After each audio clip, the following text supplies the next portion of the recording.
Hi everyone, welcome to my channel. I am Ruby Yadav. चलो आज हम पढ़ने वाले हैं क्लास 7th भूगोल का चैप्टर 1। और ये इस चैप्टर का नाम क्या है? पर्यावरण, जिसे आप इंग्लिश में एनवायरनमेंट कहते हो। ठीक है, चलो इस चैप्टर के बारे में हम पढ़ने जा रहे हैं बहुत अच्छे से, बहुत डिटेल से, और बहुत सारी नॉलेज आपको मिलेगी। तो आप अच्छे से समझो, अच्छे से पढ़ो। ओके, देखो, लंबी छुट्टियों के बाद जब रवि स्कूल जा रहा था तब उसने देखा कि उसके स्कूल के निकट के खेल मैदान में खुदाई हो रही थी।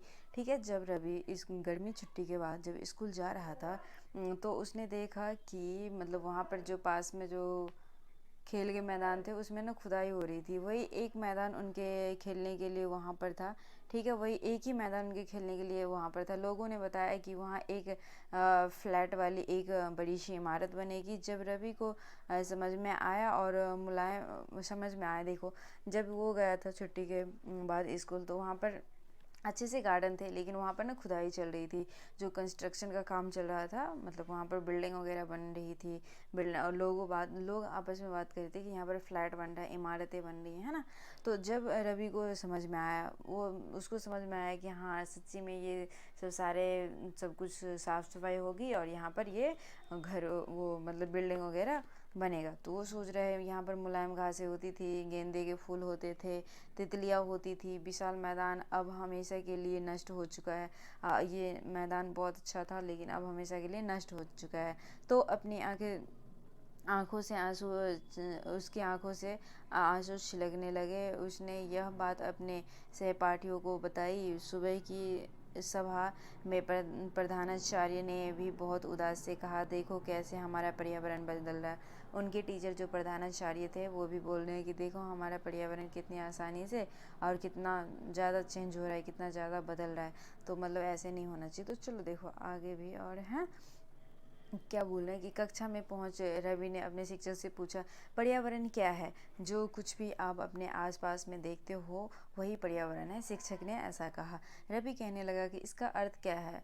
स्कूल भवन, मेज, कक्षा में रखी कुर्सियाँ, यहाँ तक कि खुला मैदान, सड़क को कूड़ा करकट, मेरे दोस्त, ये सभी हमारे पर्यावरण के अंग है। ठीक है, तो टीचर बता रहे हैं कि ये जो भी चीज़ें तुम आसपास देख रहे हो, चाहे तुम्हारे दोस्त हो, कोई टेबल, बुक, चेयर, कुछ भी हो ना, तो ये तुम्हारे एनवायरनमेंट है, तुम्हारे आसपास के जो चीज़ें होती हैं। ठीक है, तो हाँ, शिक्षक ने कहा, लेकिन जरा रुको, कुछ वस्तुओं का निर्माण प्रकृति ने किया है, जैसे पर्वत, नदियाँ, पहाड़, प्राणी, जबकि अन्य का निर्माण मानव ने किया है, जैसे सड़क, कार, कपड़े, किताब। इन्होंने टीचर ने कहा कि जो हमारे एनवायरनमेंट में जो भी चीज़ें हैं, यानी कि पर्यावरण जो हमारे हैं ना, उनमें बहुत सारी चीज़ें हैं। तो कुछ का प्रकृति ने इनका निर्माण किया है और कुछ का इंसानों ने किया है। ठीक है, मानवों ने किया है। अब दो दो छात्र मिलकर कार्य कीजिए। ठीक है, अपने निकट बैठे सहपाठी के साथ मिलकर एक प्रकृति और मानव द्वारा निर्मित वस्तुओं की सूची बनाए। कि बोले टीचर बोले कि तो आप सब आपस में मिलकर प्रकृति ने क्या बनाया है, कौन से पर्यावरण को प्रकृति ने बनाया है, कौन से पर्यावरण को इंसानों ने बनाया है, तो इसका ना आप सूची बनाइए। ओके, तो ये सर बोल रहे हैं। रवि, परमजीत जैसे मुस्तफ़ा, आशा सभी यह सूची बनाने के लिए उत्सुक थे। इकबाल ने पूछा, हमारा पर्यावरण क्यों बदल रहा है? शिक्षक ने उत्तर दिया, ऐसा हमारी ज़रूरतें के कारण हो रहा है, ये दिन प्रतिदिन बढ़ती जा रही है ना। तो ये बोल रहे हैं कि हमारी ज़रूरतें जितनी ज़्यादा बढ़ रही है उतनी ही पर्यावरण नुकसान हो रहा है। ठीक है, पर्यावरण का नुकसान हो रहा है, तो जितनी ज़रूरतें कम होगी तो पर्यावरण उतना ही नुकसान होगा। ठीक है, तो यहाँ पर देखो अब क्या चीज़ है। पर्यावरण हमारे जीवन का मूल आधार है। ठीक है, पर्यावरण क्या है? हमारे जीवन का मूल आधार है।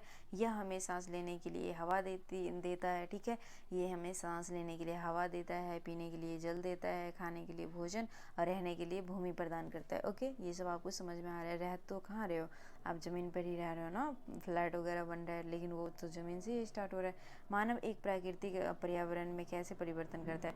मानव एक प्राकृतिक यानी कि जो भगवान ने बनाया है जिस एनवायरनमेंट को, उसको कैसे बदल देता है, कैसे क्या कर देता है, क्या नहीं। देखो, कार का धुआं जैसे वायु को प्रदूषित करता है। जैसे कार चल रही है तो उसमें से धुआं निकल रहा है, तो धुआं क्या करता है, पर्यावरण को प्रदूषित कर देता है, यानी कि पोल्यूट कर देता है। पानी को पात्र में एकत्रित कर देता है ना, उसे क्या कर देता है, गंदा बना देता है, पोल्यूट कर देता है। भोजन के बर्तनों में परोसा जाता है, भोजन को बर्तनों में परोसा जाता है और भूमि पर कारखानों का निर्माण होता है। भोजन को किस में, बर्तनों में परोसा जाता है और भूमि पर क्या होता है, निर्माण होता है कारखानों का, तो इसीलिए वहाँ पर वो दिक्कत हो रही है। ठीक है, मानव जैसे देखो कार, मिल, कारखाने एवं बर्तनों का निर्माण करता है। इस प्रकार के मानव प्राकृतिक पर्यावरण में परिवर्तन कर सकता है। ठीक है, तो इसी तरह से मानव प्राकृतिक पर्यावरण में क्या कर सकता है, परिवर्तन कर सकता है। तो आपको मतलब समझ में आ गया होगा कि कैसे ये सब चेंज करने और कैसे हो रहा है चेंज। ठीक है, तो देखो यहाँ पर ना पर्यावरण के घटक है, यानी कि कंपोनेंट ऑफ एनवायरनमेंट, तो इनके ना घटक है, हम पढ़ेंगे। तो देखो यहाँ पर पर्यावरण के घटक 3 जनरली पढ़ते हैं हम, क्या कितने पढ़ते हैं, 3 पढ़ते हैं। तो पहले सबसे पहले वाला क्या है, प्राकृतिक है, जो गॉड ने बनाया है, जो भगवानों के द्वारा हमें मिला है। और एक क्या है, मानव निर्मित है, और एक मानव है, मानव खुद ही है, एक मानव निर्मित है, एक प्राकृतिक है। ठीक है, तो यहाँ पर देखो सबसे इम्पोर्टेंट चीज़ हमें जल किसने दिया है, गॉड ने दिया है, वायु भी और स्थल भी गॉड ने ही दिया है।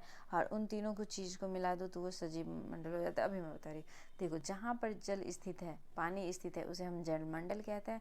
जहाँ पर एयर स्थित है, यानी कि वायु स्थित है, उसे हम वायुमंडल कहते हैं। जहाँ पर स्थल जमीन प्रेजेंट है, ठीक है, जहाँ पर है, अब उसे हम स्थल मंडल कहते हैं। ठीक है, अब इन तीनों स्थल मंडल के बिना इन तीनों मंडलों के बिना क्या होता है, ये सजीव हो ही नहीं सकते। तो मतलब क्या है, यहाँ पर जल भी चाहिए, प्लस वायु भी चाहिए, प्लस स्थल भी चाहिए। ठीक है, तो तभी ये सजीव हो सकता है ना, सजीव जैव मंडल। जैव मंडल मतलब क्या होता है कि इन तीनों चीज़ों की जरूरत होती हैं हर जीव को। तो देखो कोई एक जीव है, उसे बस पानी पानी अब दे दिया करो तो रह लेंगे बिना हवा के और बिना मिट्टी के, नहीं ना। अगर आपको उन्हें वायु दे दिया जाए और जल और स्थल के बिना रह सकते, नहीं रह सकते। अगर स्थल दे दिया जाए तो वायु और जल के बिना रह सकते, नहीं रह सकते। तो इसीलिए बोल रहे हैं कि कोई भी एक जीवित प्राणी, सजीव प्राणी इसके बिना नहीं रह सकते। ठीक है, तो यही चीज़ थी। तो आपको समझ में आ गया होगा कि इन चीज़ों की ज़रूरत पड़ती है और ये हमारे लिए एनवायरनमेंट है। ओके, अब देखो मानव निर्मित, जो मानव ने निर्मित किया है, मानव ने बनाया है, वो क्या क्या है हमारे लिए पर्यावरण। इमारतें हैं, पार्क है, स्कूल हैं, पुल हैं, सड़क है, स्मारक है, उद्योग है ना। तो ये सब चीज़ें हमारे लोगों द्वारा बनाए गए हैं, लेकिन हमारे नीड के हैं, हमारे क्या है, पर्यावरण में प्रेजेंट हैं। आगे देखो, जो मानव खुद ही हैं, एक व्यक्ति जो खुद ही हैं, परिवार 2-4 जने मिलकर परिवार हो जाता है, समुदाय 10-12-20 जने मिलकर हो जाता है ना।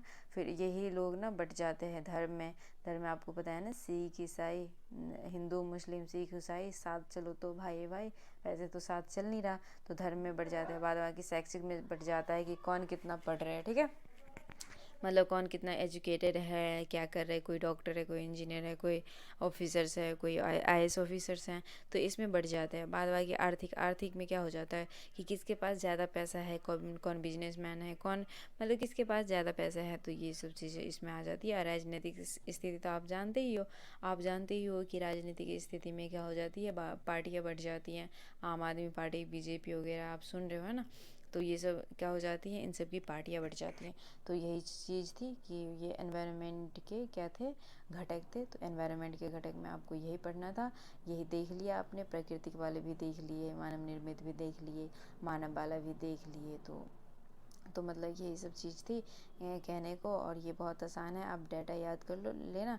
डाटा याद करोगे तो इसमें बहुत सारे में काम भी आएगा। अगर कोई बाद में IAS ऑफिसर बनना चाहता है, UPSC वगैरह की प्रिपरेशन करना चाहता है, तो इन सब से बहुत सारी हेल्प मिलेगी, इन सब डेटा से।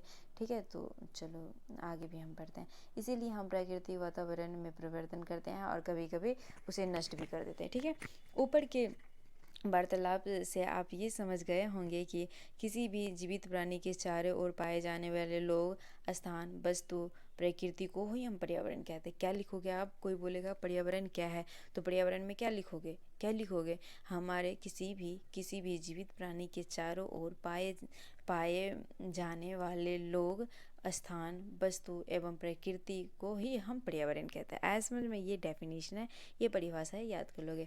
ये प्रकृति एवं मानव निर्मित परिघटनाओं का मिक्सचर है। प्राकृतिक प्राकृतिक पर्यावरण में पृथ्वी पर पाई जाने वाली जीवीय और अजीवीय दोनों परिस्थिति होते हैं, ठीक है।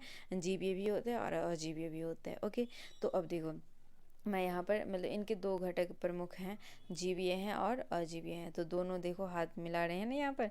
तो चलो मैं आपको समझाती हूँ, जीवीय और अजीवीय दोनों क्या होते हैं। दोनों ही क्या होते हैं, दोनों ही क्या है, नेचुरल है, यानी कि प्राकृतिक है। दोनों ही प्राकृतिक है। दोनों दोनों को ही किसने बनाया है, जीवीय और अजीवीय को किसने बनाया है, गॉड नहीं बनाया। दोनों दोनों प्रकृति हैं, हमारे द्वारा बने हुए नहीं हैं। दोनों प्रकृति हैं, लेकिन ये क्या है, सजीव प्राणी और ये निर्जीव प्राणी। याद रखना, जिसमें और नहीं लगा हो तो वो सजीव है, और जिसमें और लग गया हो तो वो निर्जीव है, ठीक है। अब सजीव प्राणियों का संसार जैसे पादप जंतु, ठीक है, ये भी देखो लिविंग भी हैं और क्या है, सजीव भी, लिविंग थिंग भी है और नेचुरल भी है। ओके, और ये नेचुरल हैं और निर्जीव चीज़ है। तो इसमें संसार आ जाते हैं, स्थल देखो जैसे पानी, हवा, और क्या आ जाएंगे, मिट्टी, ज़मीन, चट्टानें, है ना, पहाड़, ये सब, प्लेट्यू, पठार, ये सब आ जाएंगे इसमें। तो आपको मतलब ये समझ में आ गया कि ये दोनों ही क्या होते हैं, प्राकृतिक दोनों होते हैं, दोनों प्राकृतिक होते हैं, लेकिन ना ये क्या होते हैं, सजीव प्राणी और ये निर्जीव प्राणी, ठीक है। तो इतना ही याद रखना आप। आगे चलो,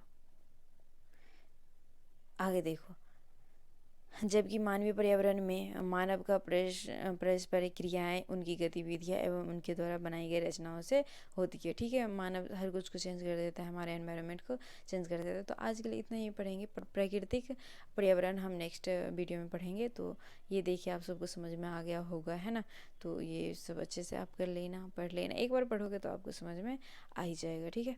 तो ये मैंने ये बहुत इंपॉर्टेंट चीज़ है, तो ये मैंने आपको बता दिया है। तो आप एक बार अच्छे से इसे पढ़ोगे और यहाँ तक पढ़ लोगे, फिर मैं आगे यहाँ से करवाऊँगी, ठीक है, यहाँ से करवाऊँगी। और थोड़ा सा ही बाकी है, तो 2 वीडियो में ये चैप्टर कंप्लीट है। तो आप अच्छे से पढ़ कर आना, आप अच्छे से रिवाइज करके आना और अच्छे से सब कुछ कंप्लीट करके आना। आज के लिए इतना ही। Thanks for watching, thank you so much. Hi everyone, welcome to goal achievement. I am Ruby Yadav. चलो आज हम पढ़ने वाले हैं क्लास 7th ज्योग्राफी के बुक के चैप्टर 1, और ये इस चैप्टर का नाम क्या है, पर्यावरण, ठीक है। पर्यावरण जिसे इंग्लिश में आप एनवायरनमेंट कहते हैं। और ये वीडियो पार्ट 2 होने वाला है। ये सब हमने कर लिया था, ये सब हमने कंप्लीट कर लिया था। ये देखो पर्यावरण के घटक ये सब कर लिए थे। अब हम पढ़ेंगे नेक्स्ट टॉपिक। नेक्स्ट टॉपिक है प्राकृतिक पर्यावरण, ठीक है। क्या पढ़ेंगे, प्राकृतिक पर्यावरण पढ़ेंगे। तो चलो अच्छे से मैं पढ़ा रही हूँ, आप पढ़ो। ओके, देखो, भूमि, जल, वायु, पेड़ पौधे एवं जीव जंतु मिलकर प्राकृतिक पर्यावरण बनाते हैं। ये सब सारे क्या है, गॉड के थ्रू ही मिला हुआ है ना। तो ये पर्यावरण जो है ना हमारे आसपास की चीज़ें, तो इसे हम क्या बोलेंगे, प्राकृतिक पर्यावरण बोलेंगे, ठीक है। देखो, स्थल मंडल, जल मंडल, वायुमंडल एवं जैव मंडल से आप पहले ही परिचित हो, है ना। पर्यावरण के घटक में मैंने आपको करवाई थी कि क्या है ये स्थल मंडल, जल मंडल, वायुमंडल और जैव मंडल क्या होते हैं, ये आपको मैं बता दी थी। आइए अब हम इनके संबंध में कुछ और तथ्य की जानकारी प्राप्त करते हैं। पृथ्वी की ठोस प्रॉपर्टी यानी कि प्रॉपर्टी या कठोर ऊपरी परत को हम स्थल मंडल कहते हैं, ठीक है। स्थल मंडल किसे कहते हैं, ये याद कर लेना, ये डेफिनेशन है। क्या ये, पृथ्वी की ठोस परपट्टी या फिर कठोर ऊपरी परत को हम स्थलमंडल कहते हैं। यह चट्टानों और खनिजों से बने होते हैं, ये चट्टानों और खनिजों से बने होते हैं एवं मिट्टी की पतली परत से ढका हुआ होता है, ठीक है। ये क्या होते हैं, चट्टानों और खनिजों से बने होते हैं और मिट्टी की पतली परत से ढके हुए होते हैं, ठीक है। यह पहाड़, पठार, मैदान, घाटी और घाटी आदि जैसे विभिन्न स्थलाकृतियों बाला विषम धरातल होते हैं, ठीक है। तो मतलब ये क्या होता है, तो मतलब ये चीज़ें मतलब बने होते हैं, और ये इसमें बहुत सारे पहाड़, पठार, मैदान, घाटी आदि मतलब हर कुछ बने होते हैं। यार ज़मीन है वो क्या है, मिट्टी वाली चीज़, यानी कि ज़मीन है, धरती है, तो उसमें बहुत सारी चीज़ें होंगी, है ना। हर कुछ तो धरती पर ही है। ये स्थलाकृतियाँ महाद्वीपों के अलावा महासागर की सतह पर भी पाई जाती है। ये ना महाद्वीपों के अलावा महासागर के सतह पर भी पाए जाते हैं। तो आपको ये यहाँ तक आ गया समझ। स्थल मंडल समझ में आ गया होगा, है ना। स्थल मंडल का वो क्षेत्र जो हमें वन कृषि, मानव बस्तियों के लिए भूमि, पशुओं के चरने के लिए घास स्थल प्रदान करता है ना। बहुत इंपॉर्टेंट बात है, हमें रहने के लिए, वन को रहने के लिए, कृषि उपजाने के लिए, कृषि करने के लिए, मानव बस्तियों को रहने के लिए ये बहुत ही इम्पोर्टेंट रोल निभाता है। ये खनिज संपदा का भी एक स्रोत है, और खनिज भी तो हमें यहीं से मिलता है, खनिज संपदा का भी स्रोत है। ठीक है, तो चलो ये इस डायग्राम को मैं पहले समझा देती हूँ, क्योंकि ना इसके बारे में आप पहले भी जान चुके हो। देखो, वायुमंडल जहाँ पर एयर हो, जहाँ पर वायु हो, ठीक है, जलमंडल जहाँ पर पानी हो, ठीक है, और ये स्थलमंडल जहाँ पर जमीन हो। क्या है? जमीन हो। ओके, तो अब देखो, पानी पानी जमीन और एटमॉस्फेयर में यानी कि एयर चाहिए ही चाहिए एक जैव मंडल के लिए। ठीक है, देखो यहाँ से पानी को भी ये कर रहा है ना, सॉरी, ये यहाँ से एयर ले रहा है, यहाँ से पानी ले रहा है, ये लैंड ले रहा है, इन तीनों चीज़ को मिलाकर ना ये चीज़ बन जाती है। तो चलो मैं आपको एक ना कवर अच्छे से दिखाती हूँ, 1 मिनट। देखो यहाँ पर मैं बना रही हूँ अच्छे से, मतलब पेंसिल चेंज करके बना रही हूँ। एक सर्कल बन गया, दूसरा बन गया है ना, एक अलग सा ये वाला बन गया। ठीक है, तो अब देखो ये चीज़ बन गया। ओके, तो ये देखो हम क्या मान लेंगे कि ये क्या है, जो वायुमंडल है जो हमें एयर देता है ना, ये क्या है, पानी देता है ना, पानी देता है, ये क्या है, जलमंडल है, और ये स्थल मंडल है। क्या है? स्थल मंडल है, और ये वायुमंडल है, इस पर लिख नहीं पाते हैं, और ये तीनों चीज़, ये पानी दे रहा है यानी कि जलमंडल है, और ये क्या है, वायुमंडल, और ये स्थल मंडल है। ठीक है, तो इन तीनों चीज़ों की ही ज़रूरत पड़ती है किसे, जैव मंडल को, मतलब बायोस्फीयर को। ठीक है, अच्छा अब इस डायग्राम को अच्छे से देखो, ये पानी को भी कवर कर रहा है, एयर को भी कवर कर रहा है, और स्थल को भी कवर कर रहा है। ठीक है, इसका मतलब क्या है, एक बायोस्फीयर के लिए, एक बायोस्फीयर में इन तीनों चीज़ की ज़रूरत पड़ती है, और तीनों चीज़ अगर मिले तभी हम उसे बायोस्फीयर कहेंगे, यानी कि जैव मंडल कहेंगे। ठीक है, तो एक सजीव जीवों के लिए, एक जीवों के लिए ना इन तीनों चीज़ों का होना बहुत ही ज़्यादा इम्पॉर्टेंट होता है, बहुत ही ज़्यादा ज़रूरी होता है। ओके, तो आपको आगे समझ ये डायग्राम है ना अच्छे से आ गया। तो चलो नेक्स्ट टॉपिक पे चलते हैं। अगला क्या है कि जल के क्षेत्र को हम जल मंडल कहते हैं, जल के क्षेत्रों को हम जल मंडल कहते हैं। यह जल के विभिन्न स्रोतों जैसे नदी, झील, समुद्र, महासागर आदि विभिन्न जलसायों से मिलकर बनता है। यह सभी प्राणियों के लिए आवश्यक है। पृथ्वी के चारों ओर फैली वायु की परतें, पृथ्वी के चारों ओर फैली वायु की परतें वायुमंडल कहलाती है।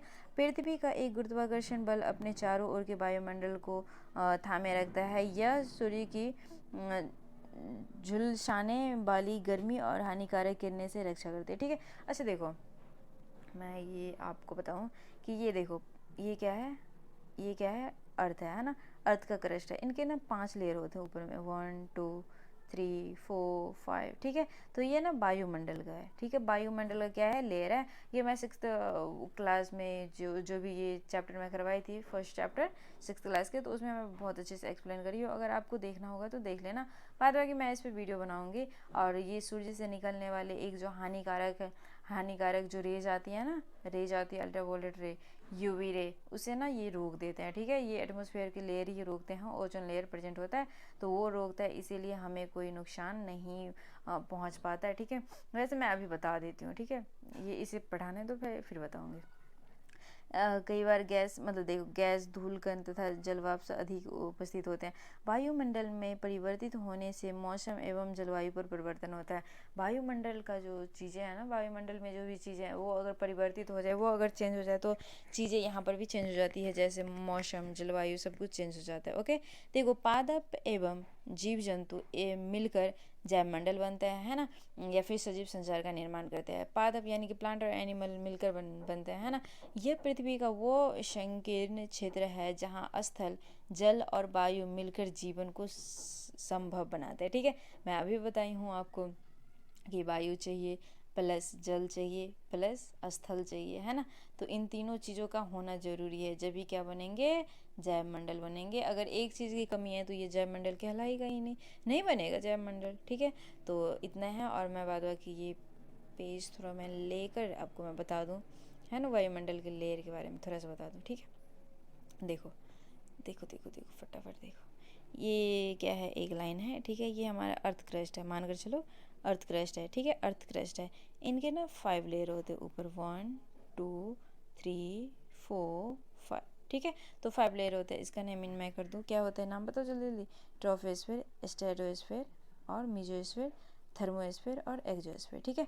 तो देखो यहाँ पर होता ये है कि मेसोस्फेयर में ना, यहाँ पर मतलब यहाँ पर स्ट्रेटोस्फेयर में ना O3 मतलब ओजोन लेयर होता है। क्या होता है, ओजोन लेयर होता है, ओजोन लेयर होता है। तो ये क्या काम करता है, ओजोन लेयर का काम ये है कि यहाँ से मानकर चलो ये सन है ना, सोलर सिस्टम में सन होता है। सन से जो रोशनी आ रही होती है ना, रोशनी आ रही होती है कौन सी, यूवी रे, है ना। तो यूवी रे को ना, ये मतलब इनके ना पर्दे बने होते हैं यहाँ पर, जैसे चादर बिछे हो, है ना, उस टाइप में ना पर्दे लगे पर्दे बिछे होते हैं।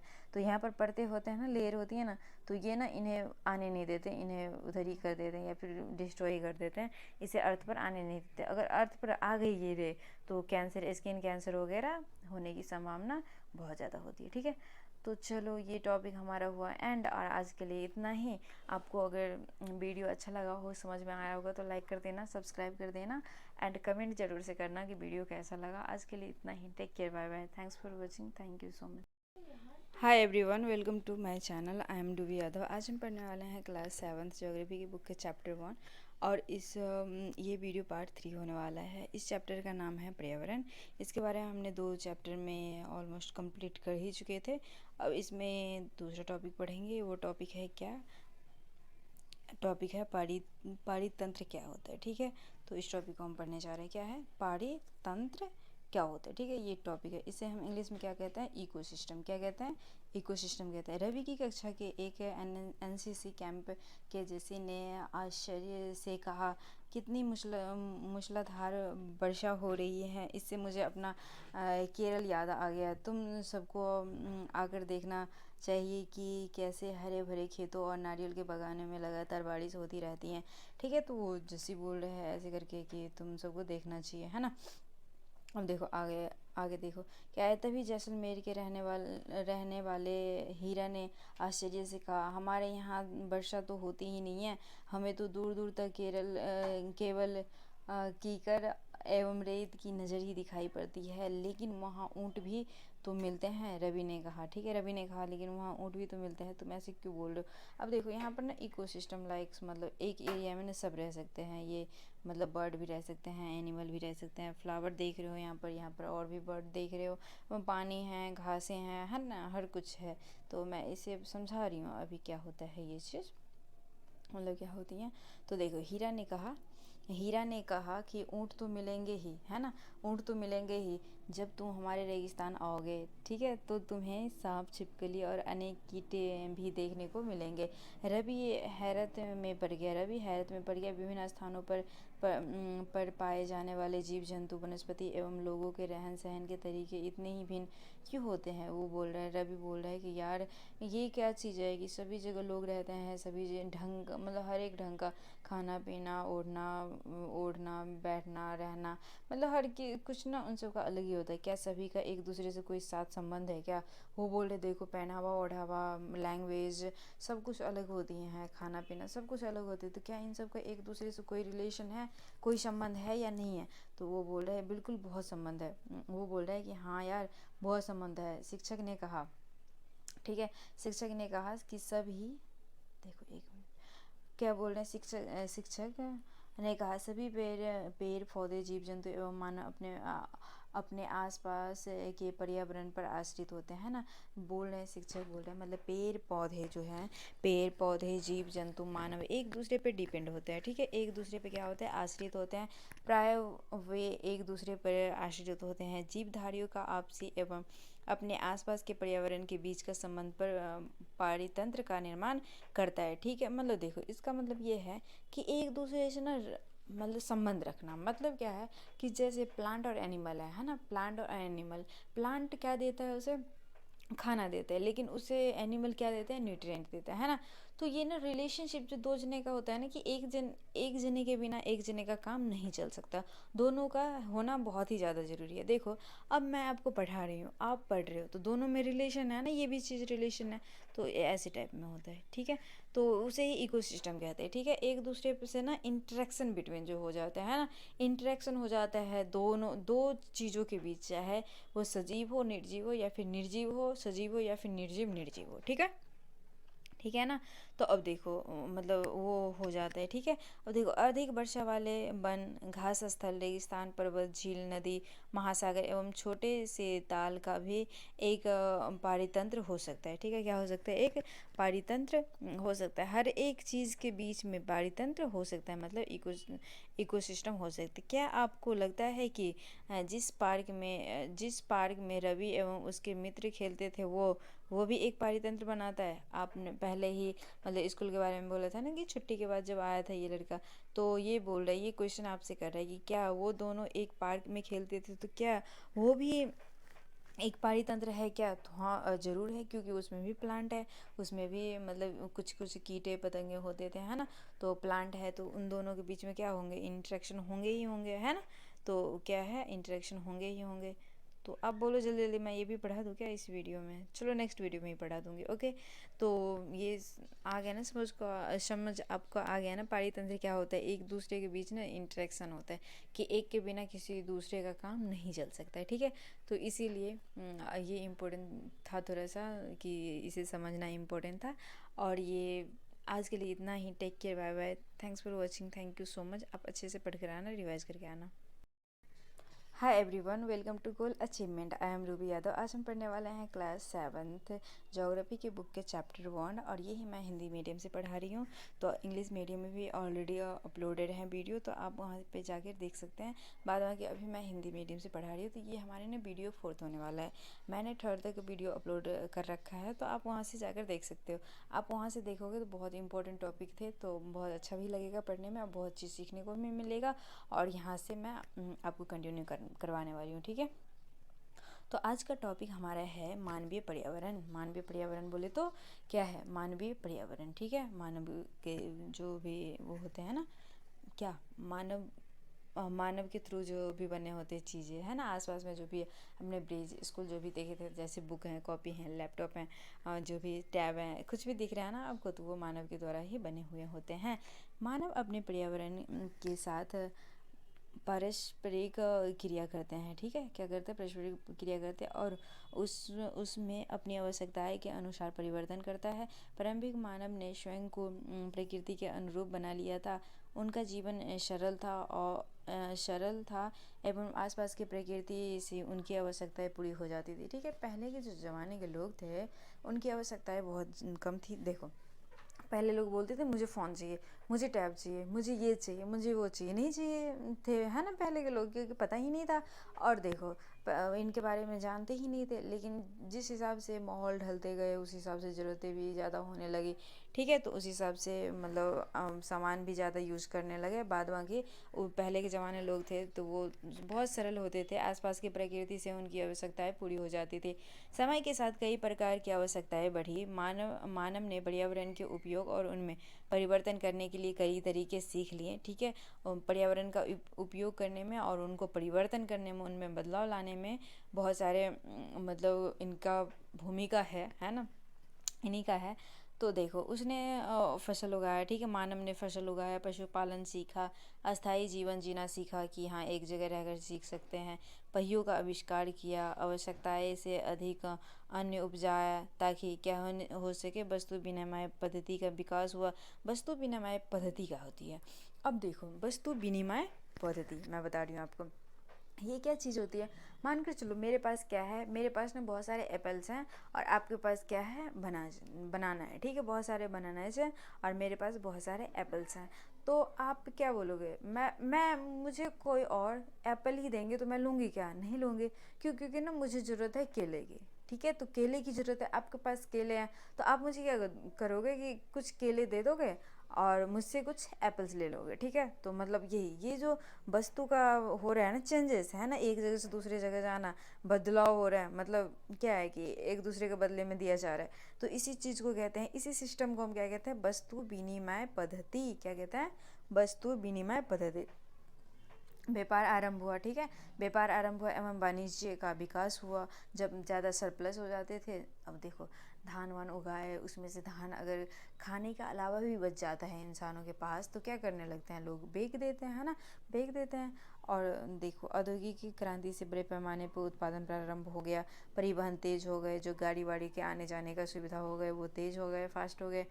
सूचना क्रांति से पूरे विश्व में संचार यानी कि संचार सहज द्रुत हो गया, है ना, हर कुछ मतलब थोड़ा सा एडवांस हो गया पहले से, तो सब कुछ मतलब बहुत अच्छा लगने लगा, सबको बहुत मज़ा आने लगा, ढूंढते थे लोग बहुत ज़्यादा। क्या आप जानते हैं कि आप गर्मी में रसीला तरबूज एवं सर्दी में भुनी हुई मूंगफली खाना क्यों पसंद करते हैं? प्रकृति एवं मानवीय पर्यावरण के बीच सही संतुलन होना आवश्यक है, ठीक है। प्राकृतिक एंड मानवीय पर्यावरण के बीच सही संतुलन होना बहुत ही ज़्यादा इम्पोर्टेंट है। मानव को पर्यावरण के साथ समरसता समरसता से रहने एवं उनका उपयोग सीखना चाहिए, ठीक है। मानव जिस हिसाब से माहौल ढल रहा है, जिस हिसाब से दुनिया आगे बढ़ रही है, उसी हिसाब के से इंसानों को भी आगे बढ़ना चाहिए। रवि की कक्षा में मिजोरम की एक लड़की थी नूरी। वो अक्सर अपने स्थान की हरियाली की बात किया करती थी। खेत का मैदान नष्ट होने के कारण रवि की उदासी देखकर नूरी ने उसे आने वाली छुट्टियों में अपने घर मिजोरम आने को कहा। रवि के शिक्षक ने सभी बच्चों को कहा छुट्टियों में वे जिन स्थानों पर जाएंगे वहाँ के भूदृश्य, घरों, लोगों के क्रियाकलापों का चित्र बना कर ले आएंगे, ठीक है। तो उन्होंने क्या किया, मतलब ये सब चीज़ें हुई। और यहाँ पर देखो मैं कुछ आपको मैं फैक्ट बता देती हूँ, ये तो है नहीं मतलब, ठीक है। देखो विनिमय पद्धति जो थी ना, तो ये अदल बदल वाला यही वाला विनिमय पद्धति है। तो यह वस्तुओं की अदला बदली का व्यापार जिसमें धन का प्रयोग नहीं होता है, ठीक है, जिसमें पैसे का प्रयोग नहीं होता है, यह वस्तुओं के अदली बदली का व्यापार है। ये वस्तुओं के अदली बदली का व्यापार है, ये डेफिनेशन है, याद कर लो, परिभाषा है। ये वस्तुओं का अदली बदली का व्यापार है जिसमें धन का यूज नहीं होता है, जिसमें पैसे का यूज ही नहीं होता है, एक भी रुपये का यूज नहीं होता है। तो यही इसी चीज़ को हम क्या कहते हैं, वस्तु विनिमय पद्धति कहते हैं। आई होप आपको बहुत अच्छे से आ गया होगा, ये चैप्टर समझ में बहुत अच्छे से आ गया होगा, है ना। तो अच्छे से पढ़ना, आप सब अच्छे से रहना, बी केयरफुली, अच्छे से सेफ रहना, सेफ रहना घर में, ठीक है। और देखो ये जो एक्सरसाइज है ना, अभ्यास का क्वेश्चन आंसर, अगर आप मुझे बोलोगे ना सॉल्व करके भेज दो दी, या फिर मुझे समझा दो, तो मैं अपने कॉपी में से इसे सॉल्व करके आपको समझा दूँगी। तो आप कमेंट बॉक्स में कमेंट करिए कि हाँ समझा दीजिए, तो मैं समझा दूँगी। बाद में कि ये चैप्टर हुए एंड। और आज के लिए इतना ही, अगर नेक्स्ट वीडियो में नेक्स्ट चैप्टर के साथ, आज के लिए take care, bye bye, thanks for watching. अच्छा